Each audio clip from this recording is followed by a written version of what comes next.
ओम नमो नारायण। जय श्री राम, जय भोलेनाथ, जय श्री कृष्ण, जय माता जी। हरिरस में ईश्वरदास जी महाराज 13 नंबर के दोहरे पर कहते हैं, कथा कैम ईश्वर कहे खान सफल प्रत खेत, वाणी श्रवण मन विषय सो नित्य अगोचर नेत। इसमें ईश्वरदास जी अपनी पामरता व्यक्त करते हैं और मनुष्य सब पामर है। वैसे वो तो भक्त थे, फिर भी हर मनुष्य को भगवान के आगे तो पामर होना ही चाहिए, हो है ही। जो लोग बोलते हैं हम ऐसे हैं वैसे, उनका छोड़ो, लेकिन जो ज्ञानी पुरुष है, जो अपने को समझते हैं, अपनी शक्तियों को समझ के, सीमित शक्तियों को, वो अपने को भगवान के आगे पामर ही समझेगा। तो भगवान को वर्णन करते हुए ईश्वरदास जी कहते हैं, 4 प्रकार की खाणी है। जो खान सफल प्रत खेत, 4 प्रकार की जो खाणी है, जरायुज, अंडज, स्वेदज और उद्बीज। इनमें से जीव की उत्पत्ति होती है। इन प्रकार से हमारी जो उत्पत्ति है, जो अंडे में से जीव उत्पन्न होता है, 4 प्रकार से पानी में से जो उत्पन्न होते हैं।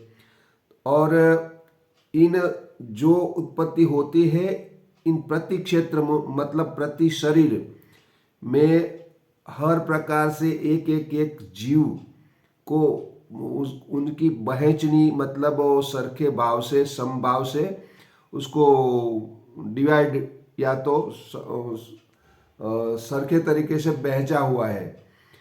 तो ये जो है कार्य, वो अकल्पनीय है। वो कैसे हो सकता है, वो तो किसी को मालूम नहीं हो सकता। और ऐसे और उनमें जो वाणी है, श्रवण, मन और विषय है, उनसे भी ये परमात्मा है। क्योंकि ये जो देह शरीर मनुष्य का हो, या पक्षी का हो, या तो कोई भी 4 प्रकार की जो उत्पत्ति की परिस्थितियां हैं, उन सब में जो जीवे हैं, उनमें ये 4 प्रकार के वो है, जो श्रवण, मन, वाणी, विषय, ये सब कुछ है। इनसे भी पर जो परमात्मा है, उनका मैं ईश्वरदास जी वर्णन कैसे कर सकता हूँ, ऐसे उनका अर्थ होता है। कथा कैम ईश्वर कहे, ईश्वरदास जी ऐसे कैसे कह सकते हैं। उनकी कथाएं, उनका जीवन चरित्र, उनकी बातें, उनकी पूरी कहानी नहीं सुना सकते, कोई भी नहीं सुना सकते। और मैं एक थोड़ा सा यहाँ थोड़ा चेंज करता हूँ, क्योंकि मुझे थोड़ा खान सफल प्रत खेत, तो खान सफल प्रत खेत में मुझे ऐसा लगता है कि प्राण सफल प्रत खेत, सब प्राण, सब खेत के अंदर, खेत मतलब ये शरीर, चाहे हमारा हो, पशु पक्षी का हो और जीवों का हो, जो भी प्रकार से जीव उत्पन्न होते हैं, इन सभी में प्राण सफल तरीके से उसमें रखा हुआ है। और सफल, और फल भी होता है, जो उनको फल भी मिलता है। ये कैसे किया होगा भगवान ने, ये मेरा मानना है। भाई ये तो जो ज्ञानी आत्मा है, मैं तो ज्ञानी हूँ नहीं, मैं पहले से कह रहा हूँ, मैं ज्ञानी नहीं, मैं तो बस भजन करता हूँ, राम नाम, या तो जो मेरे को अंदर है वो भगवान का भजन करता हूँ। और मेरे को भगवान जो अपने अंदर अक्ल देते हैं वो बोलता हूँ। अच्छा हो, बुरा हो, सही हो, गलत हो, वो जाने, मैं तो नहीं जानता, मेरे दिमाग में जो आता है बोलता हूँ। तो मैं ऐसा समझता हूँ कि ये लिखा होगा, लेकिन अपभ्रंश हो गया होगा। प्राण सफल प्रत खेत होगा, खान नहीं होगा।